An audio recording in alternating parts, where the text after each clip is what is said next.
Hello, I'll be doing a video today on how to set up and play the Lord of the Rings Duel for Middle-earth. This came out in 2024. I got it recently. It was the final game that I received from my Board Game Geek Secret Santa. I've recently played it a couple of times, so let's go ahead and start with how to set up and play. You'll place the central board here between you and your opponent. You'll use whatever method you choose to determine which player will be the fellowship, and they'll take these fortresses and units. And the Sauron player will take these fortresses and units. The fellowship player will place 2 units in Arnor, and the Sauron player will place 2 units in Mordor.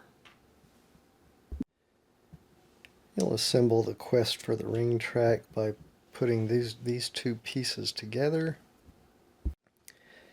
You place this plastic tray here with the fellowship Frodo and Sam and the one ring covering this first space on the track here. Then you'll take the Nazgul figure here and place it so that it's covering this first space here, and then it just moves along like that. But you'll put it so it's covering the very first, the black circle is covering the very first space there. Next, you'll sort these alliance tokens according to their backs. Then you'll go ahead and shuffle up each little stack of alliance tokens and place them up here in these notches above the board. The order doesn't really matter. So it should look something like that when you're done. Next, you'll take these landmark tiles and shuffle them up. You'll then place 3 of them face up, like so, and just leave the others in a face down stack. You'll sort the chapter cards according to their back, and they also have a little number here, 1, 2, and 3. So you'll sort them into the 3 separate decks and shuffle each deck individually. At the beginning of the beginning of the game, you'll set aside the Chapter 2 and Chapter 3 decks. You'll take your Chapter 1 deck, and you'll lay it out in this formation. This color represents face-up cards, this color represents face-down card. So you'll lay out the Chapter 1 deck in that formation. When you're finished, you'll have 3 cards left over, which will begin your discard pile. And you'll see when you finish with Chapter 1, you'll do Chapter 2 in this formation, and then Chapter 3 in this formation. These images are also shown on the side of the box. So your Chapter 1 cards will look something like this when they're laid out. As I said, you'll have 3 left over, which those will start your discard pile. You'll place your coins nearby. The Fellowship player will start with 3 coins, and the Sauron player will start with 2 coins. And with that, we've completed setup, and we're ready to learn how to play the game. Alright, so how do we play? The Sauron player begins the game. They get to take their turn first. After that, players will alternate taking turns until the end of the game. So let's talk about what you can do on a turn. You can, on your turn, either take a chapter card or take a landmark tile. And then let's talk about what you can do with those first. So first, let's talk about chapter cards, if you decide to take a chapter card. So when taking a chapter card, you have to take one that is not covered even partially by any other card. So at the beginning of the game, only these bottom 6 cards are available because all the other cards are at least partially covered by another card. So once you've chosen a card and taken it, you have 2 options with that card. You can either play it to your play area, paying its cost if there is one, or you can discard it for coins. So, for instance, if the Sauron player decided to take this card, he could play it into his play area by just putting it on, wherever his play area is going to be. And if there was a cost, it would be displayed down here below this border. This one has no cost. This is a skill card. The cards that you play in front of you will provide you with skills. So other cards that you'll want to take later on will have a cost in skill, and this provides you with one such skill. For instance, this symbol shows the leadership skill. So if we look at this card here, we see that it does have a cost. So if let's put this one back. If the Sauron player took this card, in order to play it, he would have to have at least one skill of that symbol type, which is strength. Now, currently, if he took this card, he has no other cards in his play area, so none that provide him with strength. So he wouldn't be able to pay the cost for this, so he wouldn't be able to play it in his play area. However, for any symbol, skill symbol that you can't pay the cost, if you have the coins, you can pay in coin for each of those symbols. So he doesn't have the strength symbol. He could pay one coin and to replace the strength cost, or to pay the strength cost, and then he could play this to his play area. Some cards, like this one, just have a cost in coins, so there's not a skill symbol required that you need to have in your play area, but you would just have to pay one coin in order to play this card to your play area if you took it. When you do play a card to your play area, then you immediately gain the benefit of that card. As I said before, this one gives you a leadership skill, which you can then use to later pay for other cards. For instance, later when this card's available, it has the cost of one leadership. So if you already had this card in your play area, because you have a leadership skill in your play area, you would be able to pay for this card. Some cards, like these yellow cards, when you play them into your play area, this one has no cost. When you play it into your play area, you immediately gain 2 coins. So all of the gray cards provide you with a skill. This is the courage skill. This is the ruse skill. I already mentioned this is the leadership skill. So that's the gray cards. They provide you skills. The yellow cards, as I mentioned, provide you with coins when you play them. The blue cards let you advance on the quest for the ring track. Now, if the fellowship player plays a blue card and is able to pay the cost, and they play it into their play area, depending on the number of rings up here at the top of the card, that's how far they get to advance on the track. So this card has 1 ring, so for the fellowship to advance, they just advance the whole track forward like that. And you'll notice that does move the Sauron player's Nazgul as well, so the fellowship can never get further away from the Nazgul. Although the Nazgul can get closer, because if the Sauron player plays a blue card to their play area, then depending on the number of rings shown up here, they will advance their character, the Nazgul, that many spaces towards the fellowship. And you'll notice some of these spaces have icons on them.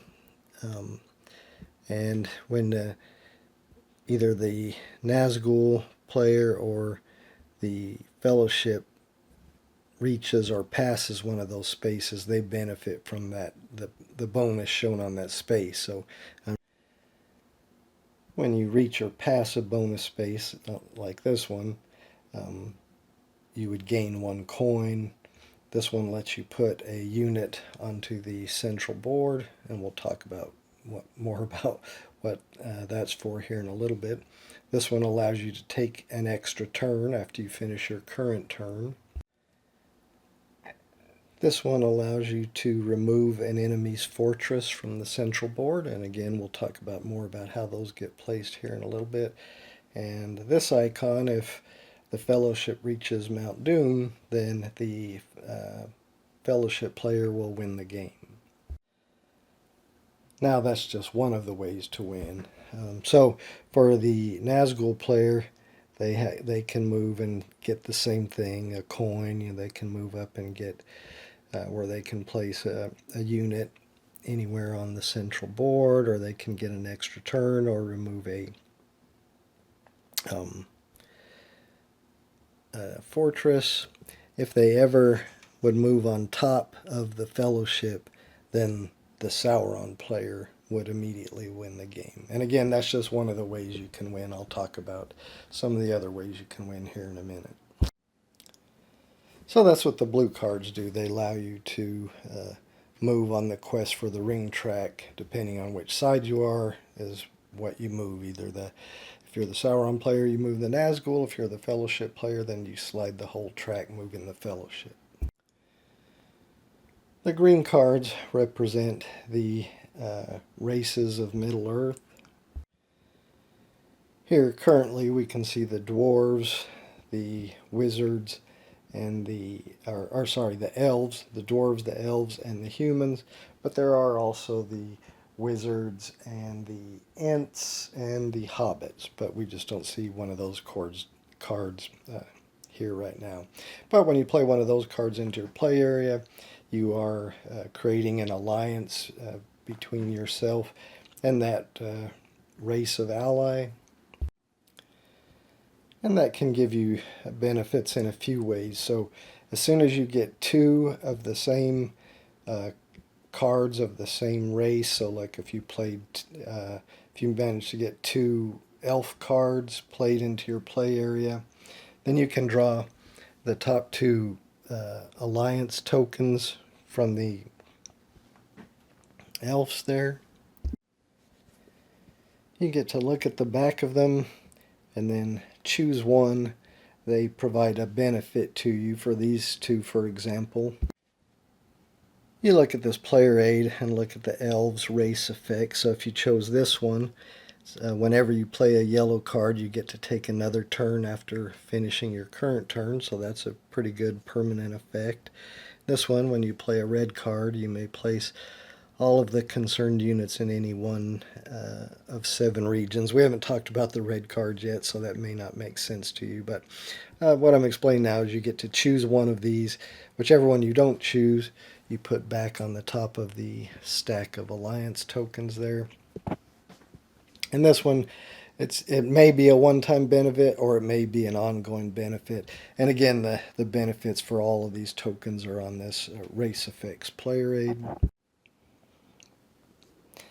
So again, you get to do that when you manage to get 2 matching symbols of the same race.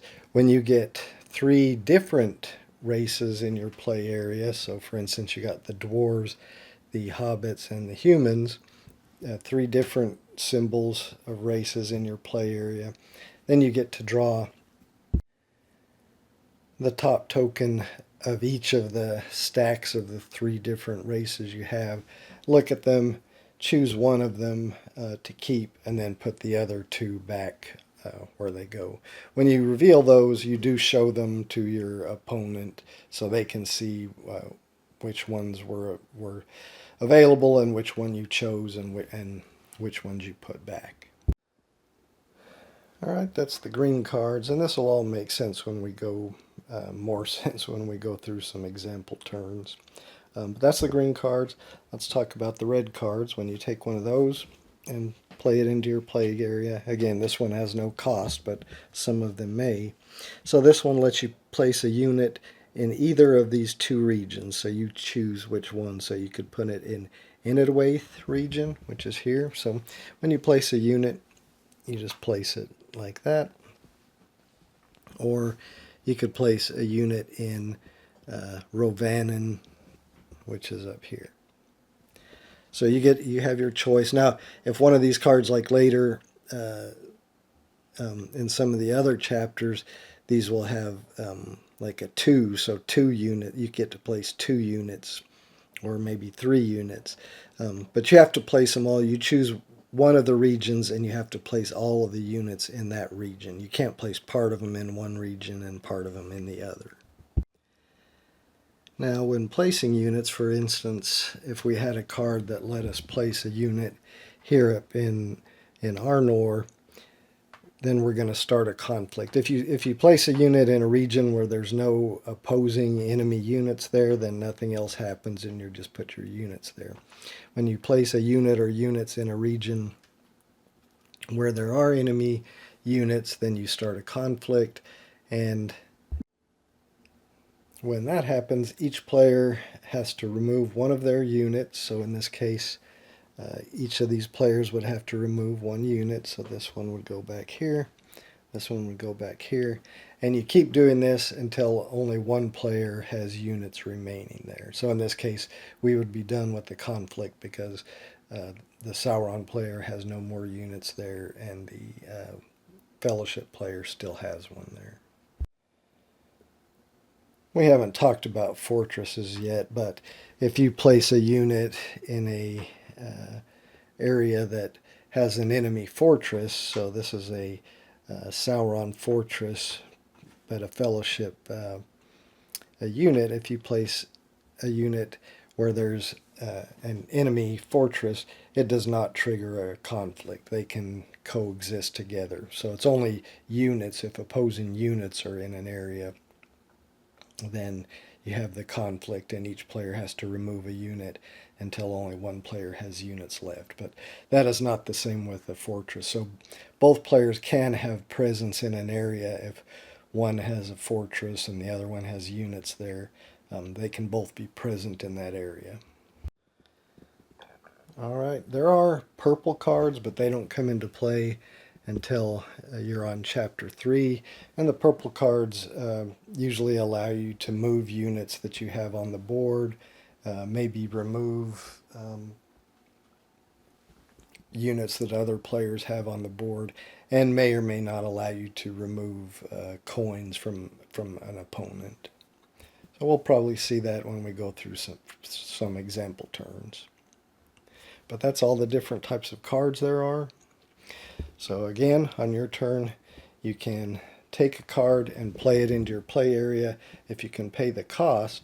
If not, the other thing you can do with the card after you take it, if you cannot pay or don't want to pay the cost to place it into your play area, you can just discard it into the discard pile. Remember, we started a discard pile with the 3 Chapter 1 cards that did not go into our setup. You can take a card and discard it, and you gain the number of coins shown on the back of that card, and that's the chapter number. So if you took this card, you didn't want to play it, you wanted to discard it, you would get 1 coin. Later, if you're doing it with that card from Chapter 2, you'd get 2 coins, and in Chapter 3, when you discard a card, you'd get 3 coins. All right, so remember I said when we started talking about what you can do on our turn, I said you could either take a card and then you can either play it paying the cost or discard it to get coins, or instead of taking a chapter card, you can take one of the landmark tiles. Now, these are the costs or the landmark tiles. So early on, you're probably not going to get a landmark tile because you can see they all have a pretty high cost. You'd have to have a ruse skill, 2 strength skill, a courage skill, a leadership skill, and a knowledge skill.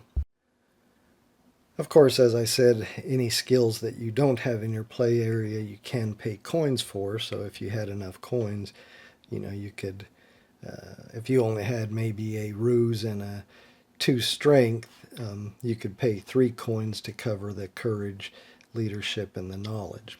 Now there's one other cost on these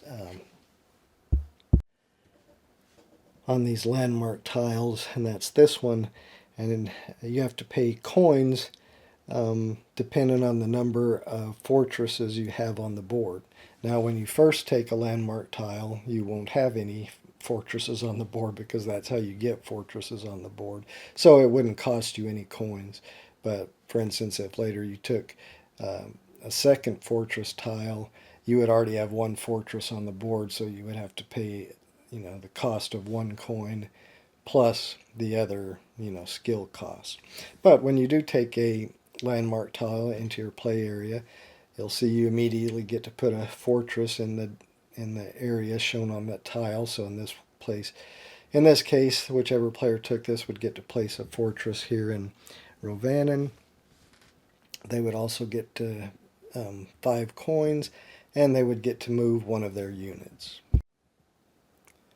And these landmark effects are all shown here on this player aid. On this side was the race effects. This side has the landmark effects. So you can see if we look at the one here for Erebor, you see it says you get to place 1 fortress in Rovanen, take 5 coins from the reserve, and complete 1 movement on the central board.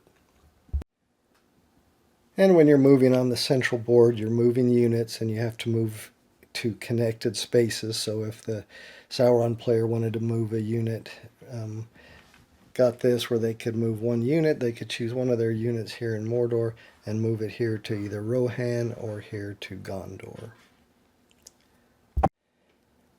And similar to placing units, if you move into a space that has enemy units, then you start a conflict and resolve it as we talked about earlier. But if you move into a region that just has an enemy fortress only, then as I talked about earlier, there's no conflict.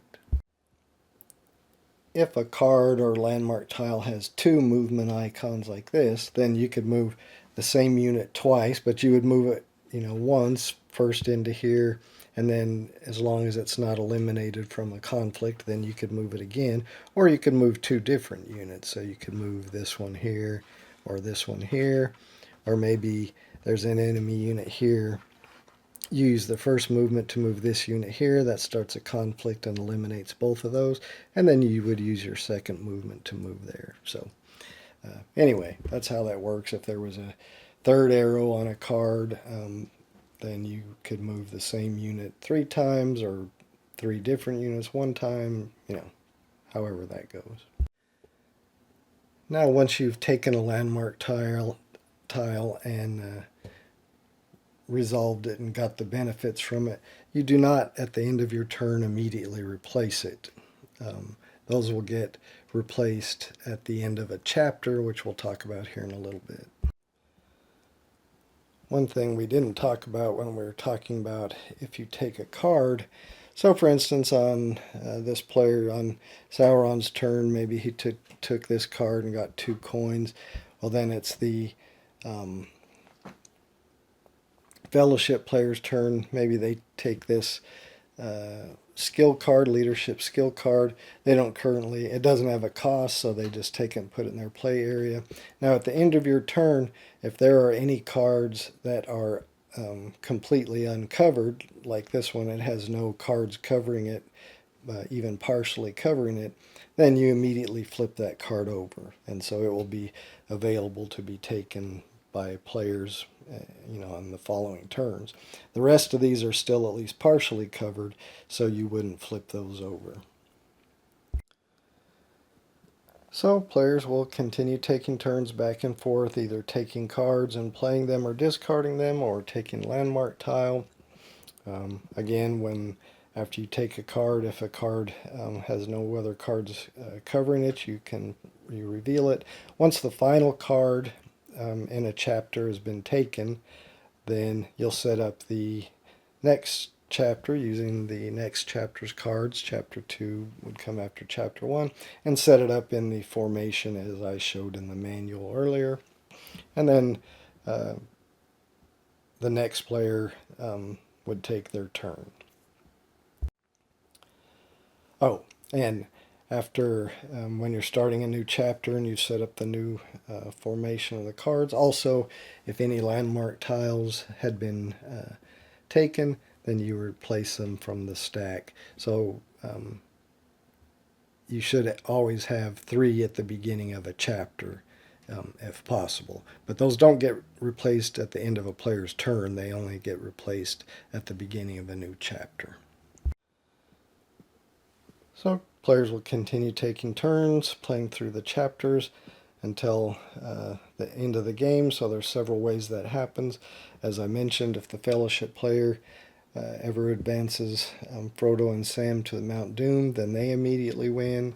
If the Nazgul character ever catches up and lands on top of Frodo and Sam, then the Sauron player immediately wins. If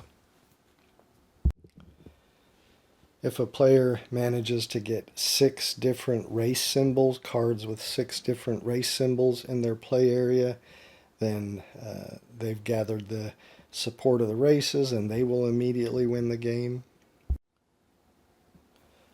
Or if one player ever has presence in all 7 regions here on the board, so they've got either units or fortresses in every region here on the board at the same time, then they've conquered Middle-earth and they would immediately win the game. If nobody has met any of those 3 victory conditions by the time you complete the 3rd chapter, in other words, take all the cards after you've dealt out the 3rd chapter formation, if nobody has completed one of those victory conditions by then at that point, when you finish chapter 3, whoever has the presence in the most regions on the central board would win the game. And if there's a tie in that, then both players would just share in the victory. One other thing I haven't talked about as far as paying the cost of cards. I mentioned if they have a cost down here, you have to pay that cost when you play it into your play area. For instance, this one costs you'd have to have 2 strength skill and 1 courage skill in your play area in order to pay for that, or pay for whichever ones you don't have in coins. But there's one other thing that I forgot to mention, which is chaining. So if earlier in the game the Sauron player had played this card into his play area that has this helmet symbol on it, then later in the game he takes this card, it has that same helmet symbol down here in the cost area, then he can play that card into his play area for free, and that's called chaining, because he has this symbol on a card he already played, and that cost is shown here in the cost area of this other card. He would then immediately get to play that card into his play area for free without paying this cost. Now, if he didn't have that helmet already, he could still take this card and play it by paying the cost shown here. But since he does, he wouldn't have to pay anything and he just gets to play it for free. When you play cards into your play area, you just stack cards of similar color on top of each other, just keeping the skills or benefits that they have available shown like that. So you could stack all your reds here, all your greens, all your grays, just keeping the benefit that they show visible. All right, well, that pretty much covers how to play. Why don't we go through some example turns? All right, let's go through some example turns. I think I've got everything set back up how it was right after we went through setup. And we remember that the Sauron player takes the first turn. So we'll just say that the Sauron player does go ahead and take this leadership card. He's going to play that into his play area. There's no cost for it, so he doesn't have to have any other skills already. But that's going to end his turn. It will now go on over to the Fellowship player. The Fellowship player decides to take this Ruse skill card. There's no cost shown, so they can just take it and play it into their play area. So now we'll go back over to the Sauron player. They decide they're going to take this red card so they can get some more units on the board. There's no cost as seen there, so they can place a unit either in Enidwaith or Rovanion. So they'll place one of their units up here in Rovanion. All right. That's going to come back to the Fellowship player. They're going to go ahead and take this card, which is going to give them 2 coins. So they'll get 2 coins into their play area, giving them a total of 5. And now we've got 2 cards that are not covered anymore, so they can be flipped over and revealed. And now those are available to be taken. So it's the Sauron player's turn, so they have the choice of this card, or either of these two. They decide to go ahead and take this 1 strength skill card. They're going to put that in their play area.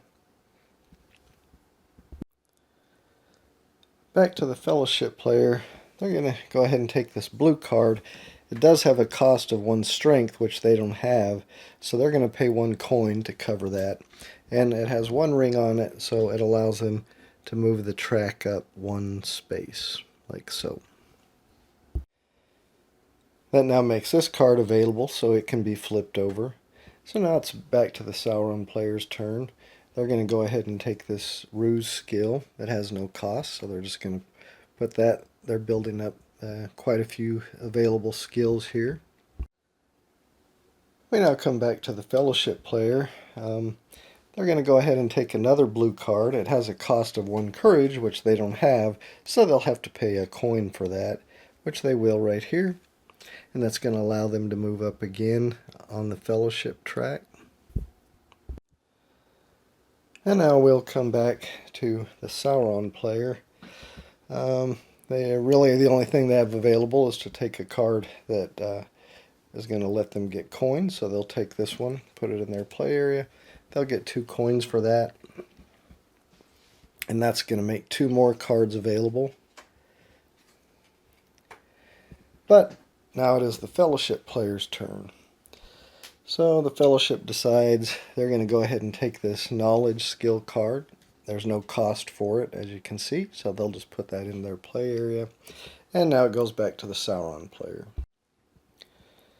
The Sauron player has a choice of this green card that's a elf ally, this green card that's a hobbit ally, or this coin card. Now, this one has a cost of 1 knowledge, which they don't have. Of course, they could pay with coins if they wanted. But this one has a cost of 1 leadership, which they do have, so they can take that without having to pay anything and just put that into their play area. It's no immediate benefit, but it will give them benefit down the road, possibly. The Fellowship player now has their turn. They see a chance to move up on the quest for the ring track there. So they'll take that card. It has no cost. And so once again, they get to move up 1 more space. And now they're over the 1 coin space, so they'll get to gain a coin. The Sauron player better be careful they don't let them advance too far up that track. But we are back to the Sauron player's turn. They decide they're going to go ahead and take this elf ally card. They don't have the knowledge skill required, so they'll just pay the 1 coin to take that. That will allow 2 more cards to become available.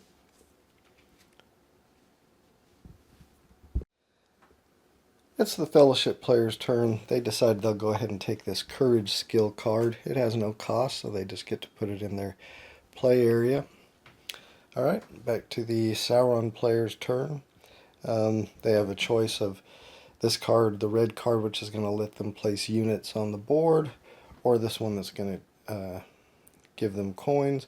They're going to go ahead and take this red card. It doesn't have any cost, so that allows them, they can either put 1 unit in Linden or 1 unit in Arnor. So we'll just show to see how this works. They're going to take the 1 unit and put it in Arnor. There's 2 Fellowship units in there, so that's going to cause a conflict. So they'll both have to remove 1.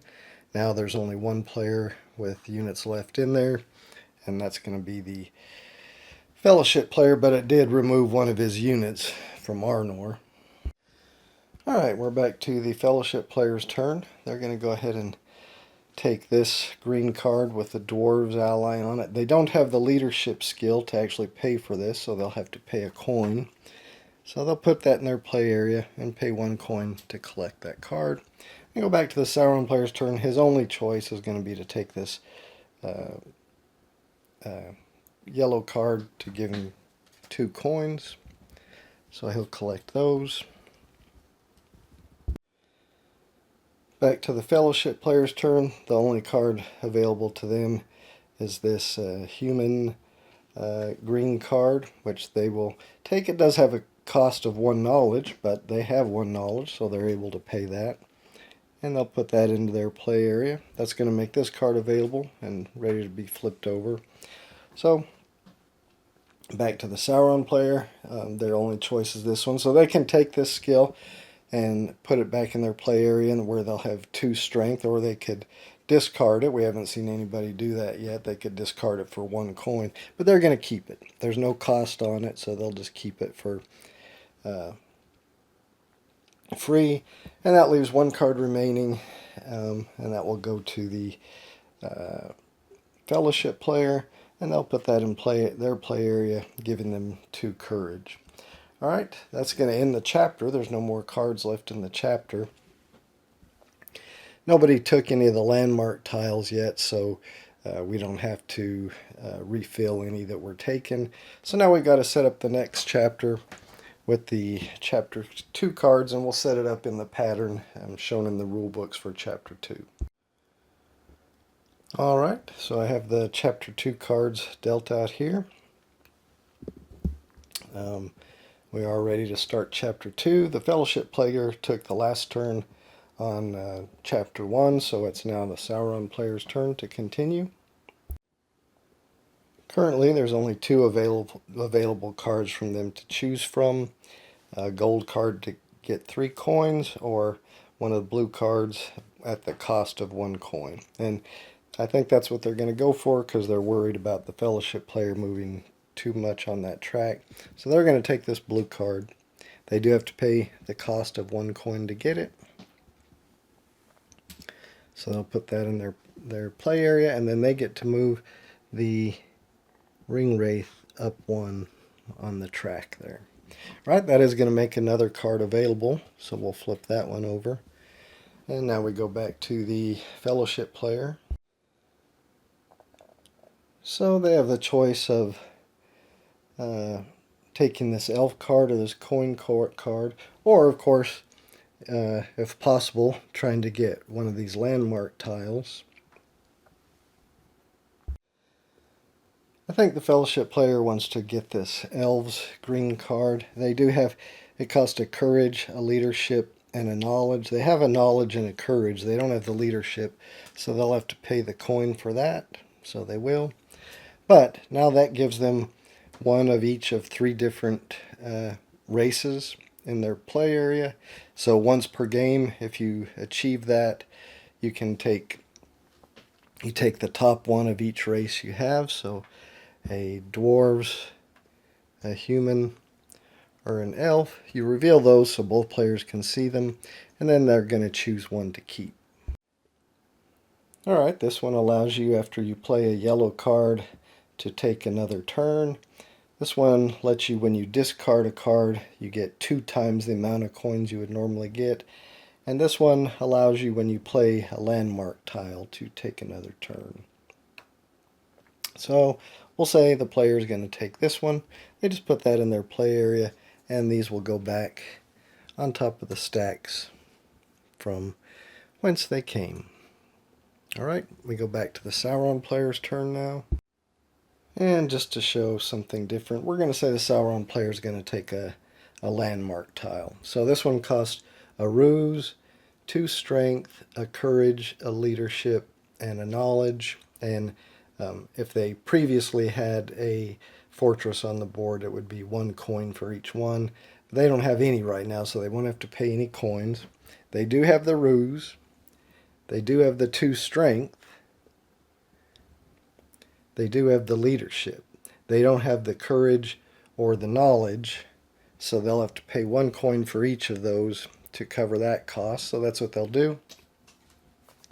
That allows them to take this landmark tile and then get the benefit. So they get to put a fortress in Rovanion. so they'll take one of their fortresses and put it in Rovanion. They'll get 5 coins. So I've got those, we'll put in their play area, and they get to move 1 unit. So they're going to move a unit from Mordor to Rohan. Now we don't replace this landmark tile until the end of this chapter. Then it would get replaced from the stack there. Alright, but that's going to end the Sauron player's turn, so we go on to the Fellowship. So they have the choice of either taking this, giving them 2 courage, or taking this one, giving them coins.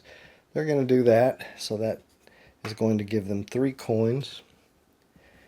And they have this ability that every time they play a yellow card, they get to take another turn.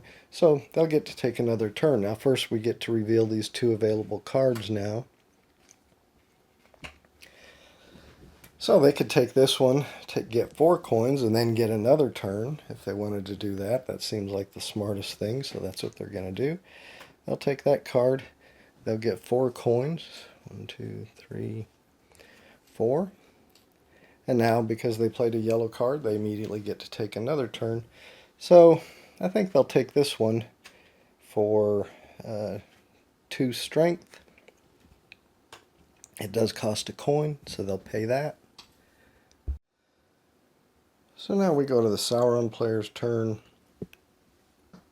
And they decide, these are the 4 choices they have available to them. They don't have any courage, so they're going to go ahead and take this one for 2 courage. It does cost 1 coin, which they'll pay. That's going to make this card available to be flipped over. And now we come back to the Fellowship player. And now we can see a chaining effect. The Fellowship player, you'll see this card, if they want this one, if they previously played a blue card with this horse symbol at the top, which they did, then they can get this card for free. I mean, otherwise they would have to have a courage and the strength, which they do have anyway. So either way they could take this. But that's what they're going to take. They're going to play that into their area, and that's going to let them move 1 other space up the quest for the ring track there. Alright, now we go back to the Sauron player. They are going to they're going to take this green Hobbit card. They'll get to take that one for free because they have that symbol, which is available in the cost area, so it doesn't cost them anything to get it. Otherwise they would have had to have 2 ruse and a leadership. They do have the leadership on 1 ruse, but they would have had to pay a coin for the other ruse symbol because they don't have it. But because they had that symbol, they get to take it for free. And now they have 2 Hobbit ally cards, so as soon as you get 2 of the same race in your play area, you get to draw the top 2 tokens from that type, look at them, choose one, and put the other one back. So this one is the eagle symbol, which counts towards, if you have that, that counts towards having one of the towards one of the 6 possible races, so you could count that as one of them, so then you just have to get 5 of the other races in green cards. Or this one lets you get 3 coins every time you play a card with a chaining effect, or when you play a card using the chaining symbol, as we just did with that Hobbit one. So I think they're going to take the one with the eagle feather, and they'll put this one back on the top of the Hobbit stack there. And now we would go back to the Fellowship player. But I think we've gone through enough turns here. We've seen plenty of examples of how the game plays. There are some icons here, like if you have this card in your play area, you can use it each turn for either one of these symbols if they're slashes. You can't use it for all 3 during a turn, but you can choose one of those to be used to pay the cost of something. Whereas if you have one that has 2 symbols like this with no slash in between, then it counts as 2. So, I like this one, lets you put 2 units on the board. I think we've seen most things except for maybe a purple card, and I'll just get one out to show you as an example. those come into play in the third chapter. So here's an example one. Your opponent has to lose a coin, and then you get to move, make two moves. So you could move the same unit twice or two different units, however you want to play it. And you can see it costs a ruse, a strength, a courage, and a knowledge to take that card. But anyway, I think we've covered enough examples, as I said, to see how the game plays. So you can see it actually plays fairly quickly. And just the couple of plays I've done of this game, I think it's pretty fun. Now, I've, it's kind of a takeoff, I guess, or a retheming of Seven Wonders Duel, which I have not played. I have played the original Seven Wonders, but I never played Seven Wonders Duel, which I think, as I said, this is kind of a new spin-off on that. And of course, which is a spin-off of the original Seven Wonders. But I definitely prefer this to Seven Wonders. But of course, this is only a two-player game, where Seven Wonders was, could play, gosh, I can't remember, 6 players maybe. I can't remember. It's been a while since I played that one. Anyway, I'm going to wrap it up. Thanks for watching. I hope you enjoyed it.